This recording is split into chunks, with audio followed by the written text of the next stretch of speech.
Ẹ káàbọ̀ padà.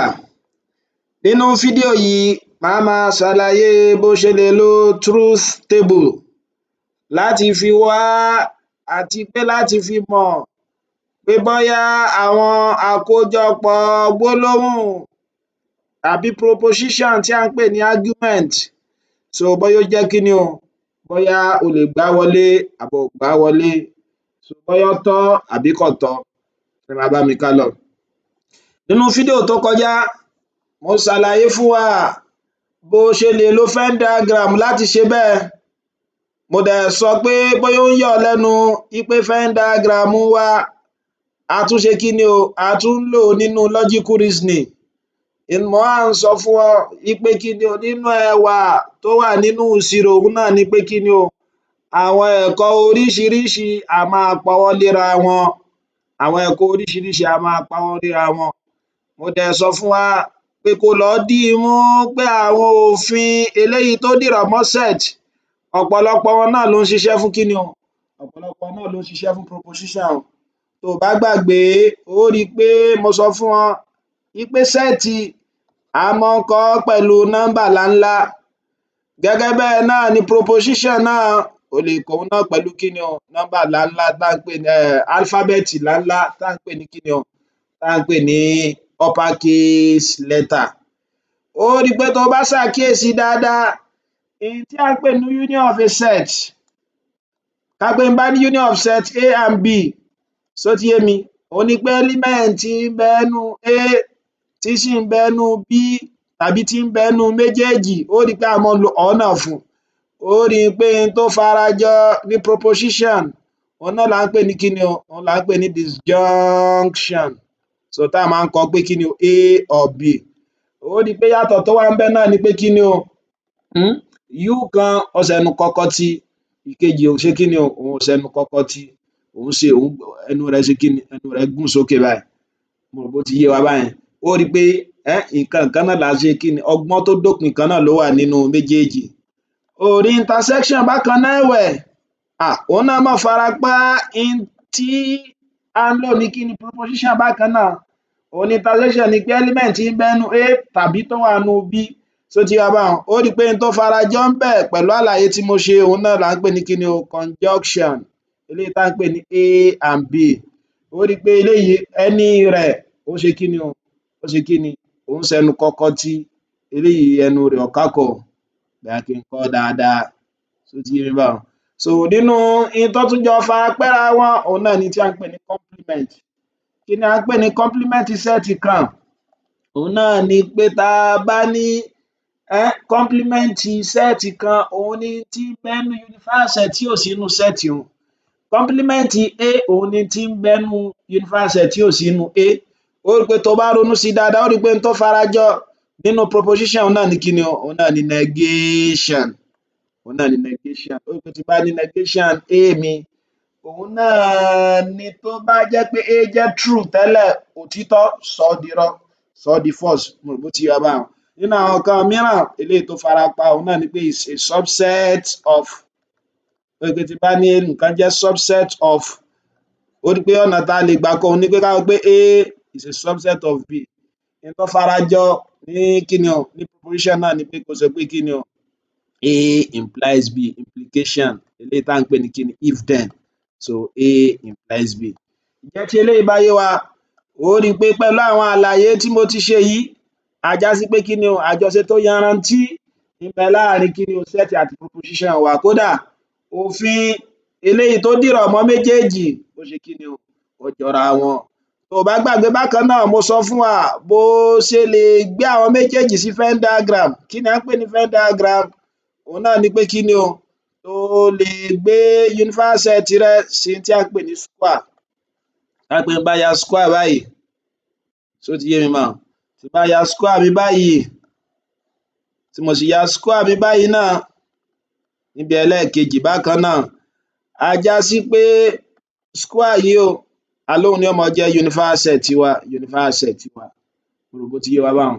Ká pé n bá wá ní set kan, kí mo ló fi mọ denote set tó o bá gbàgbé? Òhun ni kíni o, òhun ni circle. Ṣó ti yé? Á já sí pé n tó fi mọ denote proposition náà, òhun náà ni kíni o, òhun náà ni circle. Mo rò bó ti yé mi. Ká pé n bá ní sẹ́ẹ̀tì mìíràn ńkọ́? Ó yá nínú sẹ́ẹ̀tì yìí tí mo sì tún ní sẹ́ẹ̀tì mìíràn proposition mìíràn ó rí pé proposition circle náà nínú eléyìí náà á já sí pé sẹ́ẹ̀tì alákọ̀ọ́kọ́ yìí ká pé n bá pè ní A tí mo sì pè ẹlẹ́ẹ̀kejì ń B, proposition alákọ̀ọ́kọ́ yìí náà tí n bá pè òun náà A tí mo sì pè ẹlẹ́ẹ̀kejì náà ń B, á já sí pé kí ni o, mo lè sọ pé B mi yóò máa jẹ́ subset A, mo dẹ̀ tún lè sọ pé proposition B mi náà òun náà máa imply sí A. Mo rò pé ó ti yé wa báwọn, àlàyé òun ni mo ṣe nínú fídíò tí ó kọjá. Tó o bá dẹ̀ ṣì gbàgbé, mo ṣàlàyé pé nígbà tó jẹ́ pé lọ́jíìkì àwọn ìmọ̀ tá a fi máa ń wo ọ̀nà táwọn èèyàn máa ń gbà ronú, òun náà ni pé mo ṣàlàyé pé a ní ọ̀nà méjì táwọn èèyàn máa ń gbà ronú táwọn ṣì ń lò nínú ìmọ̀ ìṣirò. Alákọ̀ọ́kọ́ ńbẹ̀ òun náà ni inductive reasoning, a dẹ̀ ṣì kí ni o, a ní deductive reasoning. Ṣó ti yé? Mo ní tó o bá tẹ̀síwájú nípa ìmọ̀ ìṣirò rẹ, ó padà ṣe ohun tí à ń pè ní mathematical induction. Kí ni à ń pè ní inductive reasoning? Inductive reasoning ni pé kó o mọ mẹ́rin wá látàntorí àwòye sí rẹ. Gẹ́gẹ́ bí àpẹẹrẹ, ká pé bóyá o rí mi fún bí ọjọ́ 5 wípé kí ni o, aago 10 ni mò ń wá búkà àwọn ọlọ́kà àwọn tí ń tàmàlà. So o rí mi bẹ́ẹ̀ fọ́jọ́ 5, kó wá ṣe kí ni o, kó wá mófin wá pé Gàfárì á máa wá sí búkà ọlọ́kà láago 10 lójoojúmọ́. Ṣo mọ̀ pé nísìnyí òfin tó mú wá un ó lè mọ́ lẹ́sẹ̀ ńlẹ̀ torí ó ṣeé ṣe kó jẹ́ pé àsìkò tó rí mi nù, bóyá mo ṣì mọ́ ṣe kí ni, mo máa ń wá bẹ́ẹ̀ láwọn àkókò mìíràn. Mo rò pé ó ti yé wa báyẹn. Gẹ́gẹ́ bẹ́ẹ̀ náà tá a bá ní deductive reasoning, ohun tí deductive reasoning tóun fi yàtọ̀ ni pé kí ni o, ó mọ mẹ́rin wá láti àtàntorí tó ti ṣẹlẹ̀ tó sì jẹ́ tòótọ́. Ṣó ti yé yín báwọn? Gẹ́gẹ́ bí àpẹẹrẹ, ká pé n bá sọ fún wa pé kí ni o, adìẹ á máa yẹ́yin, or kí n sọ pé adìẹ á máa fò, adìẹ á máa fò, ó rí i pé gbólóhùn kan ni. Tí n bá ní gbogbo tí ń fò á máa yẹ́yin, ṣo mọ̀ pé gbólóhùn kan nìyẹn náà. Tí n bá pa àwọn méjèèjì pọ̀, tí n bá sọ pé adìẹ á máa yẹ́yin, ṣo mọ̀ pé kí ni o, ó rí i pé ó jọra, mo ní adìẹ á máa fò, gbogbo ohun tó ń fò ń ṣe kí ni o, ó ń yẹ́yin. Á já sí pé tí n bá sọ pé kí ni, adìẹ á máa yẹ́yin, á já sí pé mo yọ òfin mi, ìdájọ́ mi, mo yọ́ látara nítorí gbólóhùn méjèèjì un. So irú eléyìí là ń pè ní kí ni, deductive reasoning. Tó o bá dẹ̀ ṣì gbàgbé, mo ní tó o bá ní àwọn proposition rẹ, tó o wá pa àwọn proposition papọ̀, òun náà là ń pè ní kí ni, premises. O ò rí àkójọpọ̀ premises, òun ló mọ́ ń di kí ni o, òun ló mọ́ ń di argument. Mo dẹ̀ ṣàlàyé ìgbà tó mọ sọ pé argument kan wà valid, òun náà ni tó bá jẹ́ pé o bá ṣe kí ni o, bá wá conjunction wọn tó tún wá ń tọ́ka sí kí ni o, tó ń tọ́ka sí conclusion, á já sí pé kí ni o, á já sí pé kí ni o, ó wà valid nìyẹn, valid argument. So tí wọ́n bá wà valid ńkọ́, á já sí pé gbogbo àwọn àkójọpọ̀ gbólóhùn àbáwọn ọ̀rọ̀ tó sọ, á já sí pé o ò ní ṣe kí ni o, o ò ní gbà wọ́n wọlé, o ò ní gbà wọ́n wọlé. Ó yá jẹ́ n fún wa ká pé mo ní PQR tó jẹ́ premises mi, á já sí pé premises mi yìí, àkójọpọ̀ mẹ́tẹ̀ẹ̀ta báyìí òun là ń pè ní kí ni, òun là ń pè ní argument. So kí argument mi tó lè wà valid, ká pé mo tún wá ní conclusion báyìí, ṣo mọ̀ pé mo sọ pé tó bá ti fàlà, n tó wà lẹ́yìn rẹ̀ òun ni conclusion. So tí n bá wá ṣe kí ni, tí n bá fẹ́ mọ̀ pé ó wà valid, á já sí pé P and Q and R, ṣó ti yé mi báwọn, tó bá implies kí ni o, ó wá implies C. Tó bá dẹ̀ implies C, má gbàgbé pé tí eléyìí tó bá pa wọ́n papọ̀, tá a sì sọ pé kí ni, n tó jódodo ni, ìpapọ̀ àwọn tó jódodo pẹ̀lú conjunction kí ni ó mọ fún ọ? True náà ni, àbí? So á já sí pé tí n bá ń lọ fún ọ ní kí ni, tautology, so òun là á máa pè ní kí ni o, valid argument. So tí ó bá ṣe kí ni, argument tí ó bá wà valid, àkójọ tí ó bá wà valid, á máa pè ní kí ni o, invalid argument, tàbí kí ni o, tàbí fallacy. Eléyìí ni valid argument, valid argument.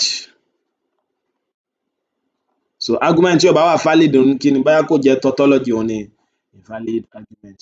Jẹ́ tí eléyìí bá yé wa, o tún lè lo truth table rẹ̀ láti wò ó bóyá argument kan ó tọ́, bóyá o lè gbá wọlé àbí o lè gbá wọlé. Láti ṣe eléyìí òun náà ni pé kó o kọ́ ní kí ni o, kó o kọ́ ní symbolic form, tó ti yé wa báyẹn, kó o kọ́ ní symbolic form. A dẹ̀ máa ń lo eléyìí láti fi ṣe kí ni o, láti mọ̀ bóyá àwọn àkójọpọ̀ ọ̀rọ̀ tàbí àwọn àkójọpọ̀ òfin tó ṣe kí ni o, tó le kókó, láti mọ̀ bóyá a lè ṣe kí ni, bóyá a lè gbá wọlé àbí a lè gbá wọlé. So bóyá tí argument rẹ tó bá le kókó tàbí ó lọ́jú pọ̀, ó díjú pọ̀, ẹni tó lè tètè ṣe òun ni tí à ń pè ní kí ni, ẹni tó lè lo truth table. Láti dẹ̀ lo truth table, á jẹ́ pé wàá kọ́kọ́ kọ́ ní kí ni o, ní symbolic form náà. Jẹ́ fún ọ ní àpẹẹrẹ, o lè gbọ́ ohun tí mò ń sọ yé yékéyéké. Àpẹẹrẹ,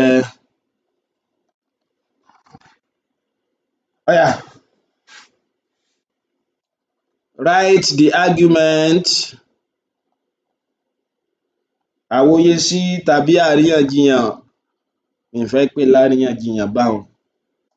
So symbolically, kọ́kọ́ symbolically ni pé kó o lo àwọn set operator, àwọn logical operator láti fi ṣe kí ni, láti fi ṣe. And determine, kó o sì sọ whether argument, àwọn ọ̀rọ̀ un is valid, bóyá n ta lè gbà wọlé ni. Àwọn ẹjọ́ wẹ́wẹ́ un bóyá n tó tọ́ ni àbí n ta lè gbà wọlé àbí n tá dá padà. First premise, má gbàgbé kí ni mo pe premise, ó lè jẹ́ proposition rẹ náà, ó rí pé compound proposition leléyìí. So wọ́n ní if tortoises eat well, tí ìjàpá bá jẹun dáradára, then they live long, wọ́n pẹ́ láyé. Máa gbọ́ o, máa gbófin yẹn o.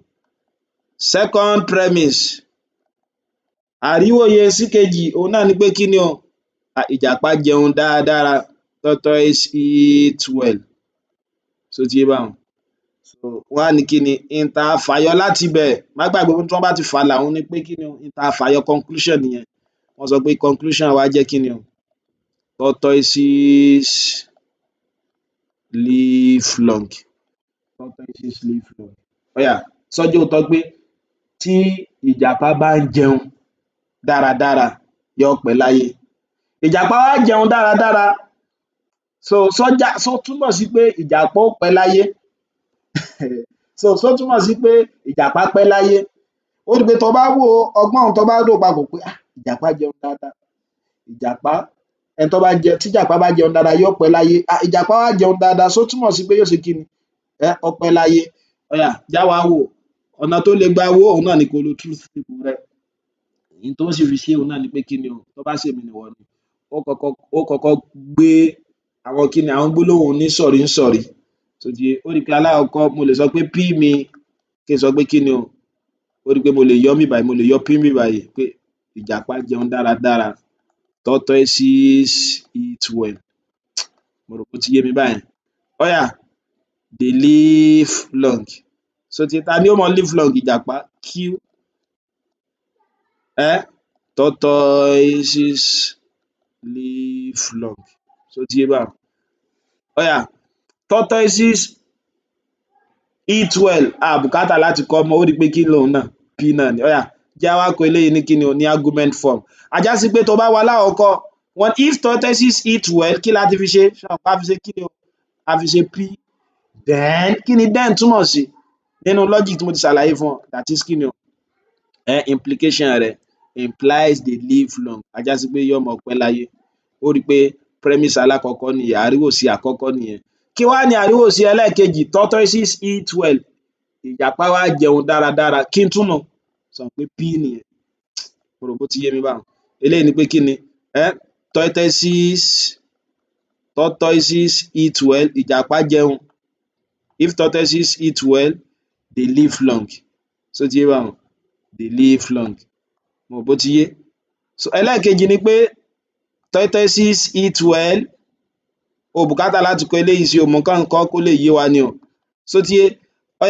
lẹ́yìn rẹ̀ kí ló kù o conclusion mo ní tó bá fẹ́ ṣe conclusion ó fa ìlà tortoises live long kí ni wá ní tortoises live long yóò jẹ́ so that is our key ní tó kọ yìí là ń pè ní symbolic form argument form tó bá fẹ́ gbé sí symbolic form ní tó lè gbà ṣe lélẹ̀ má gbàgbé àlàyé tí mo ṣe wípé tó bá fẹ́ gbé nǹkan sí argument symbolic form òun náà ni pé kí ni o ó pa gbogbo àwọn premises tó ń fún ọ papọ̀ kí ló fi mọ pa wọ́n pọ̀ ó mọ lo conjunction láti mọ pa wọ́n pọ̀ ó wá ní implies conclusion tó ti bá that is P implies Q and P tó ti yé ó di pé mo ti pa àwọn premises tó ń fún mi papọ̀ tí n bá fẹ́ sọ pé ó jẹ́ conclusion mi yóò máa jẹ́ kí ni o implies Q tó ti yé mi báwọn tó eléyìí là ń pè ní kí ni symbolic form tí symbolic form yìí tó bá lo truth table fún tó bá lọ fún ẹ ní kí ni o tó bá lọ fún ẹ ní tautology a jẹ́ pé ó máa sọ pé kí ni o argument yẹn sí kí ni o ó wà valid ó yá bí a ṣe mo rò pé o gbọ́yé ó máa pa àwọn tó bá ti wà ní argument form tó bá fẹ́ gbé lọ sí symbolic form gbogbo àwọn premises rẹ yẹn wàá kó wọn jọ wàá so wọn papọ̀ kí ló fi máa so wọn papọ̀ conjunction so ó wá implies conclusion má gbàgbé pẹ̀lú àwọn àlàyé deductive reasoning tí mo ṣàlàyé síwájú bóyá bó lo ṣe lè ṣe léyìí ó rí i pé proposition mélòó la ní proposition méjì a yá sí pé possible truth value mélòó la ní possible truth value mẹ́rin ó wá kọ́kọ́ kó P Q ó yá o lè fọ́ wọn sí wẹ́wẹ́ eléyìí ó máa jẹ́ P implies Q ó yá mo tún lè ní kí ni o P implies Q and P then lẹ́ẹ̀kẹta P implies Q and P implies Q tó ti yé a já sí pé tí n bá wá ẹlẹ́ẹ̀kẹrin yìí tán tó bá ti fún mi tautology a já sí pé argument yẹn ṣe kí ni ó valid ni bó ṣe lè lo truth table fún mi ó rí i pé tó bá ti kọ́ báyìí n tó kù náà ni pé kó ṣe kí ni o kó ya ìlà rẹ̀ kó dẹ̀ ṣe bá a ṣe máa ń ṣe láti ṣe bẹ́ẹ̀ kò le rárá o ó yá kí ló mọ lò ó rí i pé argument proposition mélòó la ní mẹ́rin a já sí pé eléyìí ó máa jẹ́ true tó bá ti gbàgbé bá a ṣe ń kọ́ mo gbọ́ yànjú kó lọ sí fídíò tá a ṣe sẹ́yìn false àbí kí mi ó máa jẹ́ kí ni true false kí ni implication má gbàgbé pé mo ní ìgbà kan ni tó bá ń lo implies ni ó máa jẹ́ true ìgbà wo ni ìgbà kan ni ó máa jẹ́ false ìgbà wo ni o ìgbà tálákọ̀ọ́kọ́ bá jẹ́ true tẹ́lẹ̀kejì bá jẹ́ false ìyókù ńkọ́ o true ni ó máa jẹ́ a já sí pé true yóò jẹ́ true false true false true ó ti yé mi báwọn a fẹ́ pa méjèèjì papọ̀ eléyìí báyìí àti P wọ́n ní ká lo and láti fi so wọ́n papọ̀ mo ní tó o bá ń lo and gẹ́gẹ́ bí connective rẹ a já sí pé ìgbà kan ni ó máa jẹ́ true ìgbà wo ni o ìgbà tí proposition alákọ̀ọ́kọ́ bá jẹ́ true tẹ́lẹ̀kejì náà bá jẹ́ true a já sí pé true níbí báyìí yóò jẹ́ true false false true false mo rò bó ti yé mi jẹ́ tí eléyìí bá yé ó yá ó tún wá mú eléyìí náà ó rí i pé gbogbo eléyìí ni àbí implies Q kí ni imply má gbàgbé ìgbà tí ó máa jẹ́ false òun nígbà tó bá jẹ́ pé alákọ̀ọ́kọ́ bá jẹ́ true tẹ́lẹ̀kejì bá jẹ́ false ó yá true false true false true false true ó rí i pé kí ni o tó bá wo truth table mi tó bá wo ohun tó parí ńbẹ̀ kí la ní o a ní n tá ń pè ní kí ni o tautology mo rò bó ti yé mi kí dẹ̀ ní sọ fún wa pé kí ni argument yẹn a lè gbá wọlé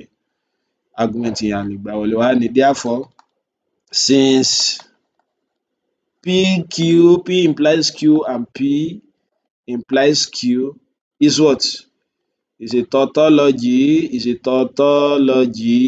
a já sí pé kí ni o the argument àwọn ọ̀rọ̀ tá a sọ síwájú o pé kí ni tí ìjàpá bá jẹun dáadáa yóò pẹ́ láyé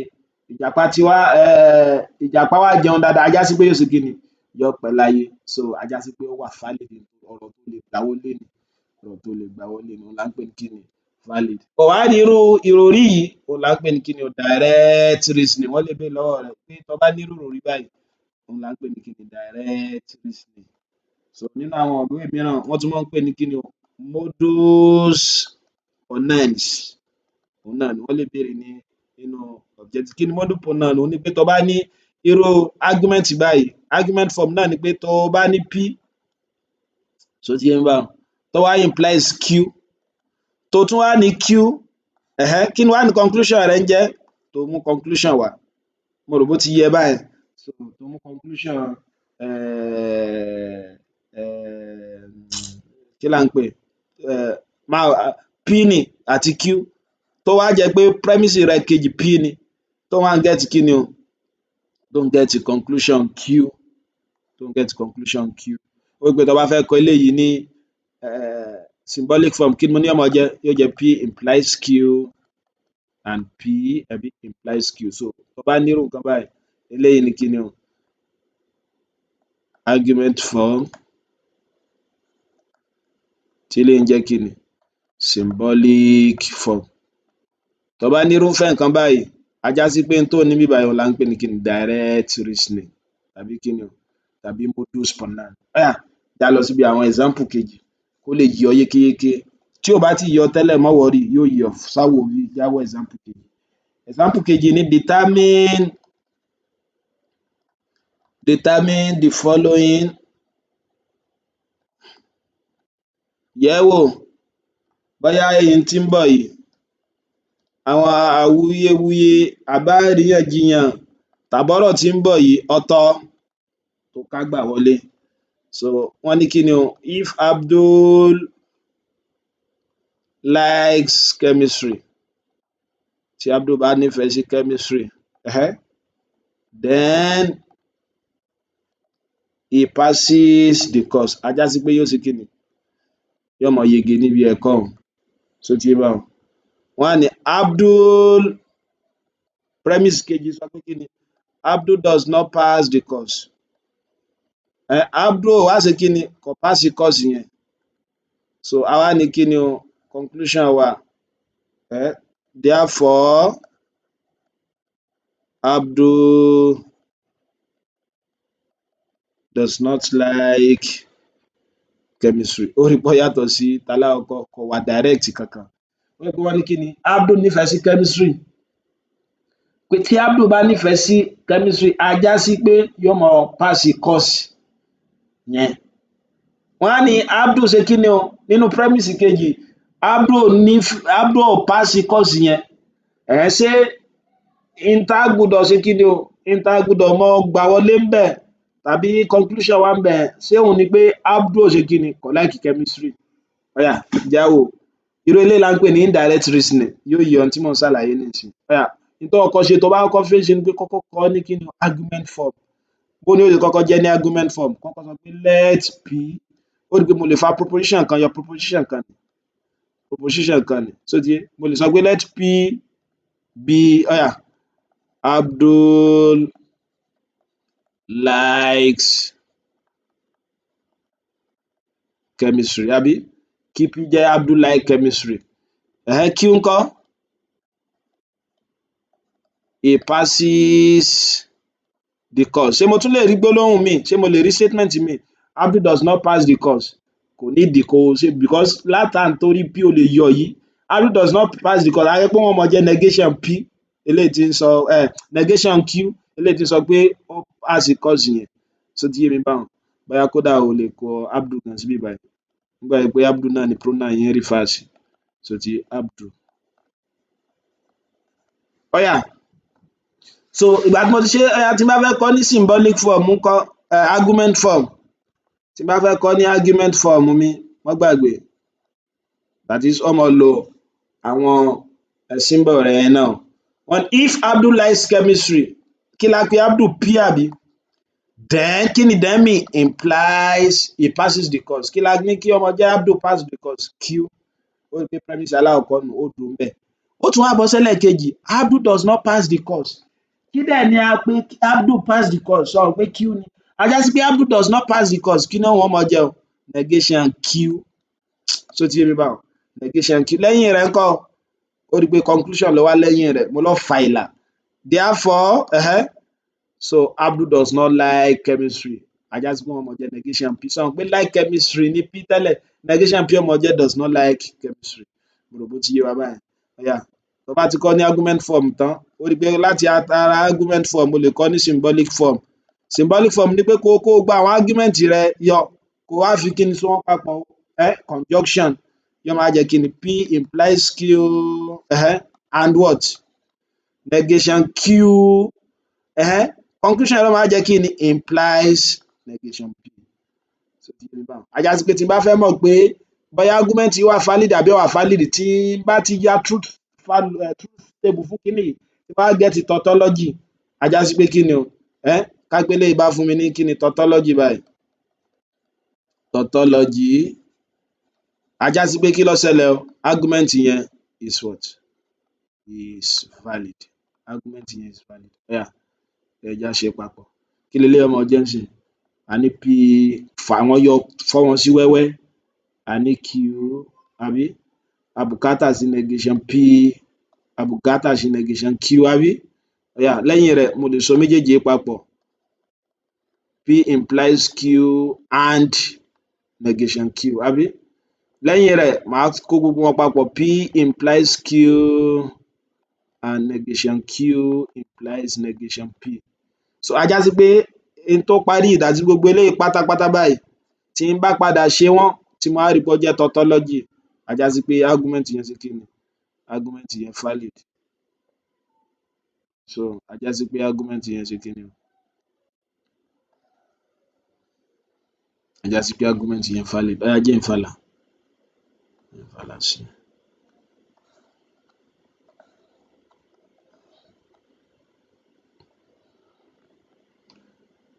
Má bínú.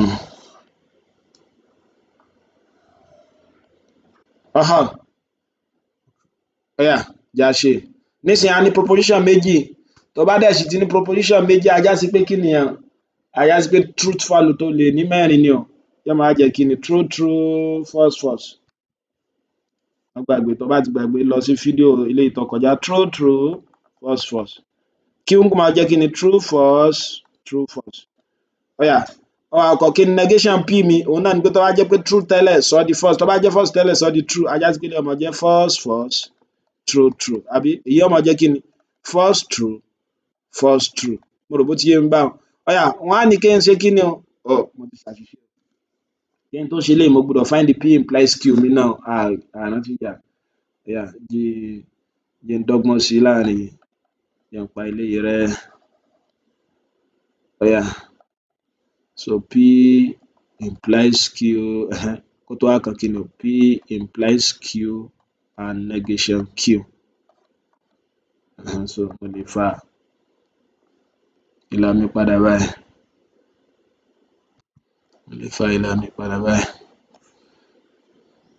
mo rò bó ti yé wa já wá implies Q P implies Q ní tí mo ṣe ni pé mo kọ́kọ́ gé wọn sí wẹ́wẹ́ so that kó ṣeé ṣe á wá ṣe mọ̀ pa wọ́n papọ̀ bí board match náà ni wàá kọ́ yanjú àwọn tó wà ní bracket yẹn náà so àti àwọn yẹn báyìí kí ni P implies Q sọ pé ìgbà tí ó mọ jẹ́ false òun nígbà tó wáyé pálá ọkọ bá jẹ́ true tẹ́lẹ̀ kejì bá jẹ́ false yókù true ni ó mọ jẹ́ so P implies Q ajá sí pé ní ó mọ jẹ́ true false true ìtumọ̀ eléyìí ni pé kó ṣe kí ni o kó pa papọ̀ mọ́ àti negation Q ó rí pé tó bá lo conjunction and ìgbà tí ó mọ jẹ́ true nìkan òun nígbà tó bá yẹ pé méjèèjì bá jẹ́ true yókù false ni ó máa jẹ́ ajá sí pé true false yóò jẹ́ false false true false true false false true true true so ẹlẹ́ẹ̀kẹta ń bẹ̀ ni pé tó ti wá mí báyìí o wá implies ẹ̀ pọ̀ mọ́ kí ni negation P kí dẹ̀ ni implication mọ jẹ́ ìgbà tí ó mọ jẹ́ false òun nígbà tó bá ní alákọ̀ọ́kọ́ bá jẹ́ true tẹ́lẹ̀ kejì bá jẹ́ false yókù true true ni ó máa jẹ́ false false ajá sí pé ó mọ jẹ́ true false false òun náà mọ jẹ́ sí true false true òun náà mọ já sí true true true òun náà mọ já sí true ajá sí pé kí ni o argument mi ń bí báyìí tó ti jẹ́ pé argument form mi ìgbà tí mo yà á ní truth table mo get kí ni o mo get tautology ajá sí pé argument rẹ̀ ó true wọ́n á ní since P implies Q so P implies Q and negation of Q implies negation of P so is what is tautology. Then the argument is what? Is valid. O lè gbá wọlé. Irú reasoning wo wá leléyìí? Ṣé valid ni? Má gbàgbé kí ni valid reasoning? Òun náà ni pé tó bá ní P implies Q and P tó ti rí báwọn tó wá implies Q eléyìí ni kí ni o? Direct reasoning. Eléyìí ni direct reasoning. Indirect leléyìí èyí tá a ṣẹ̀ ṣe tán yìí indirect ni. Ìgbà wo la máa ní indirect? A já sí pé indirect mi yóò máa jẹ́ sí pé kí ni o? Kọ́kọ́ kọ́ ní kí ni? Argument form náà. That is tí n bá ní P implies Q ṣó ti yé mi báwọn? Tí n bá ní kí ni lẹ́yìn rẹ̀ negation Q tó wá ń fún mi ní conclusion kí ni o? Negation P. Eléyìí ni indirect. So eléyìí ni fún kí ni o? Tó bá fẹ́ kọ́ ní argument form. Ó yá sọ pé ó dẹ̀ lè gbé mo ní argument form mo lè gbé lọ sí symbolic form. Kí ni ó máa jẹ́ ní symbolic form? A já sí pé eléyìí ó máa jẹ́ P mo lọ́ máa pa àwọn argument rẹ̀ papọ̀. P implies Q and implies Q P implies Q and negation of Q. Mo rò bó ti yé mi báyẹn? Implies negation of P. So eléyìí la ń pè ní symbolic form. So tó bá nírú nǹkan báyìí indirect ni. A tún wá lẹ́lẹ́kẹta. O rí indirect yẹn náà a tún máa pè ní kí ni? Modus tollens. Modus tollens tàbí kí ni o? Indirect reasoning. Indirect reasoning. Eléyìí ló lè fi wo bóyá nǹkan true àbí kò true. Ó rí pé ó rọrùn láti lò. Ó rí pé ó rọrùn láti lò. Ó yá so a tún ní reasoning ẹlẹ́ẹ̀kẹta ń mọ̀ yọ nínú àwọn example ẹlẹ́ẹ̀kẹta náà. Gbọ́ àlàyé yé eléyìí tún fẹ́ ṣe ju tàwọn méjèèjì alákọ̀ọ́kọ́ lọ bẹ̀ tó ṣe kí ni? Ó rọ̀ kò nira láti ṣe. Ó yá bóo ni tó bá ní proposition mẹ́ta tó lè fàyọ níbi argument rẹ ńkọ́? Já wo bá ṣe ṣe. Determine whether the following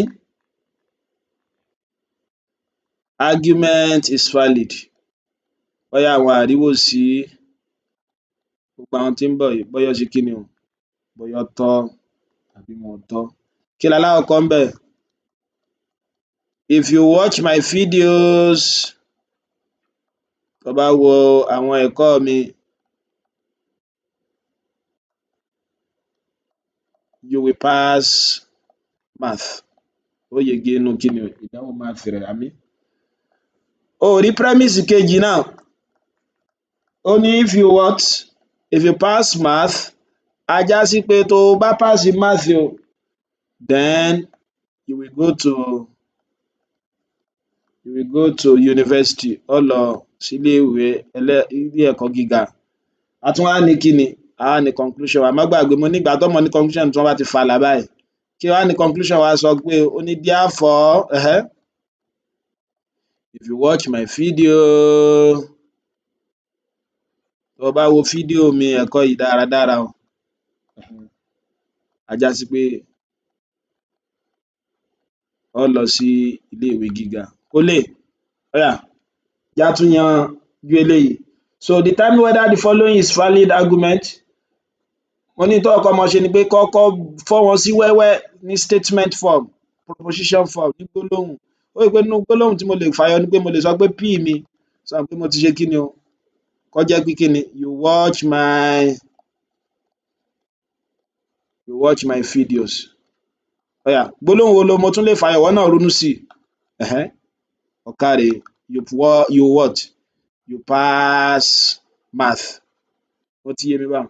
If you pass math kò nídìí ká kọ́ mọ́ torí a ti fi ṣe Q. Then you go to university. A tún lè yọ kan o tí ń ṣe R.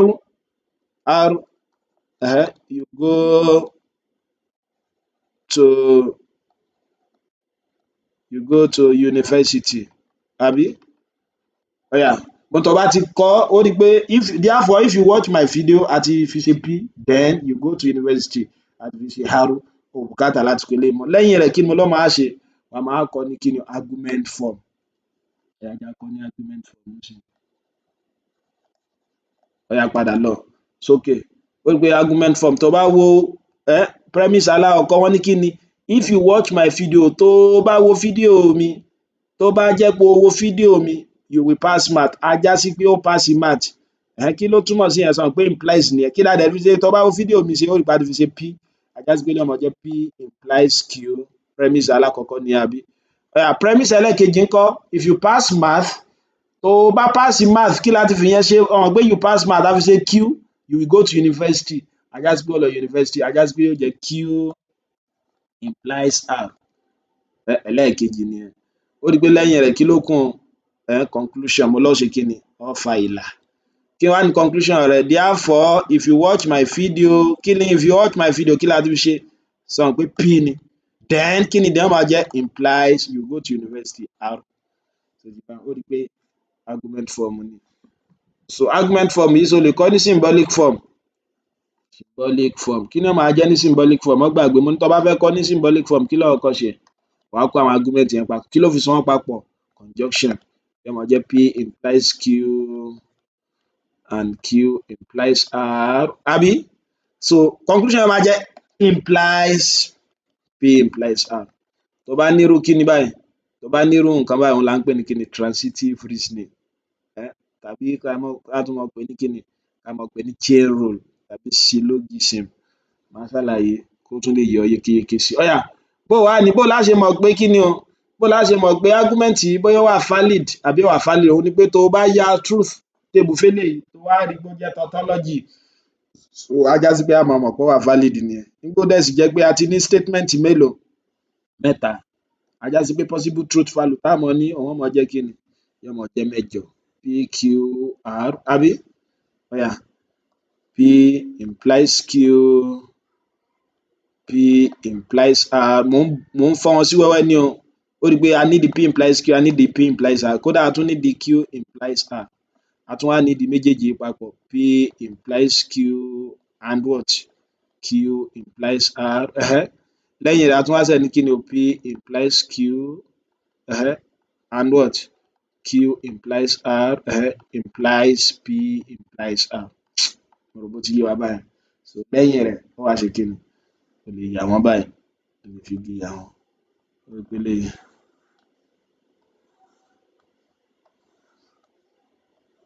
ó ti rí mọ́ ṣe yọnu yóò fà dáradára bá a ṣe fẹ́ kó fà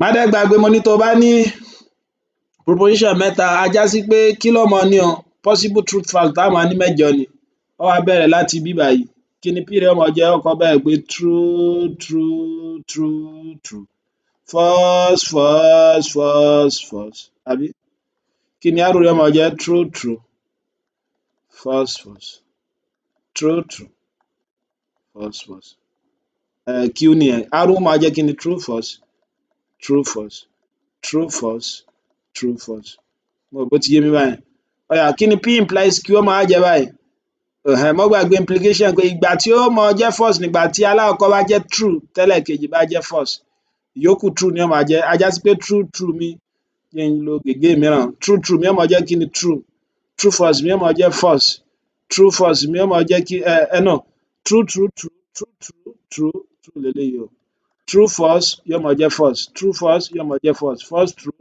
true true false false true false false true kí ni p implies r náà true true true true false false àbí true true true true false false àbí false true true false false true false true true false false true mo bó ti yé mi báwọn kí ni q implies r ó máa jẹ́ o ó yá true true òun náà máa jẹ́ kí ni true true false false false true ó yá òun náà máa sọ true false false true true false true true tó o bá mọ bí mo ṣe mú dákun lọ síbi fídíò mo ṣàlàyé lẹ́kùnrẹ́rẹ́ nínú àwọn fídíò tó kọjá lọ wo truth table ó gírí ńbẹ̀ ó rí i pé tó kù tá a ṣe ni pé eléyìí báyìí ó jẹ́ n pààrọ̀ gègé mi p implies q eléyìí and q implies r kó kó àwọn méjèèjì papọ̀ tó ti yé mi báwọn ó rí i pé tó o bá dẹ̀ ń ṣe lo and ìgbà kan ni ó máa jẹ́ true ìgbà wo ni ó máa jẹ́ true ìgbà tó bá jẹ́ pé àwọn méjèèjì bá jẹ́ true á já sí pé true true mi báyìí kí ni ó máa jẹ́ eléyìí ó máa jẹ́ true true false ó máa jẹ́ false false false true false true true ó yá ní tó wá parí bẹ́ẹ̀ ni pé eléyìí o implies eléyìí. Adẹ́gbàgbé tó bá lo implication gbogbo ìgbà ni ó mọ jẹ́ true àyàfi tó bá jẹ́ pé alákọ̀ọ́kọ́ bá jẹ́ true ẹlẹ́ẹ̀kejì bá jẹ́ false. Ó ti yẹ ajá o true true true false false true false true true false false true true true true false true true true true true true true true. Ó rí pé kí ni o ó rí pé tó bá wò ní tó parí níbí báyìí kí ni o tautology torí gbogbo àwọn kinní yẹn jẹ́ true á já sí pé argument yẹn ṣe kí ni ó wà valid. Wàá sọ pé since níwọ̀n ìgbà tó jẹ́ pé kí ni o níwọ̀n ìgbà tó jẹ́ pé níwọ̀n ìgbà tó jẹ́ pé kí la ṣe o transitive rẹ̀ that is P implies Q and Q implies R implies what? P implies R is a tautology then the argument is what?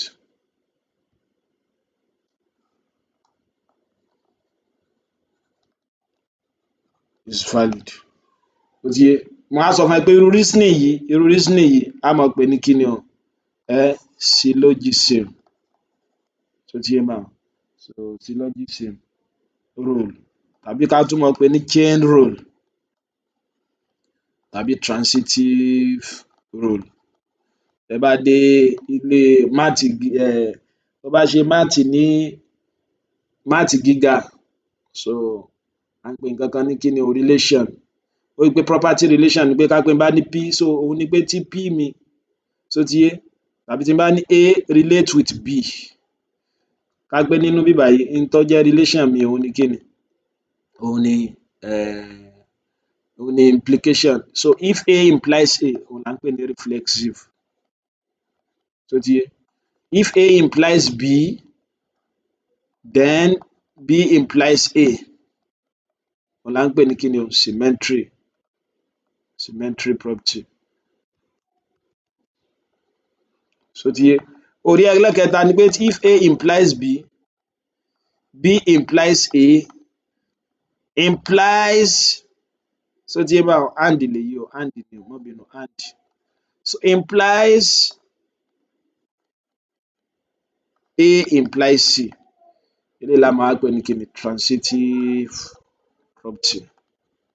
So transitive ó rí pé eléyìí náà fẹ́ jọ transitive báyẹn náà ó rí pé a ní P implies Q and Q implies R then Q implies R mo rò bó ti yé wa so eléyìí nìyẹn ṣùgbọ́n kí n tó tẹ̀síwájú má gbàgbé ó rí pé ó ti mọ̀ nísìnyí bó ṣe lè gbé kíní argument wá ní kíni argument wá láti argument form lọ sí symbolic form àbí láti symbolic form náà lọ sí argument form má gbàgbé mo lá ní direct reasoning ni pé tó bá jẹ́ pé kí ni o kí ni argument form direct reasoning ó jẹ́ tó o bá gbàgbé òun náà ni pé ká pé n bá ní P tó ti yé implies Q so tí mo tún wá ní P tí mo tún ní kí ni o so tí mo tún ní P á já sí pé conclusion mi ó máa jẹ́ kí ni yóò máa jẹ́ Q bó lo dẹ̀ ṣe lè kọ ní kí ni o symbolic form kí ni ó máa jẹ́ ní symbolic form òun náà ni pé mo lọ́ máa match àwọn argument rẹ̀ papọ̀ á já sí pé eléyìí ó jẹ́ P implies Q and P implies Q so eléyìí là ń pè ní kí ni direct reasoning.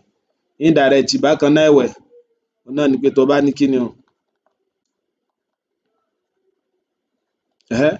á já sí pé wá kọ́kọ́ mọ ní kí ni P implies Q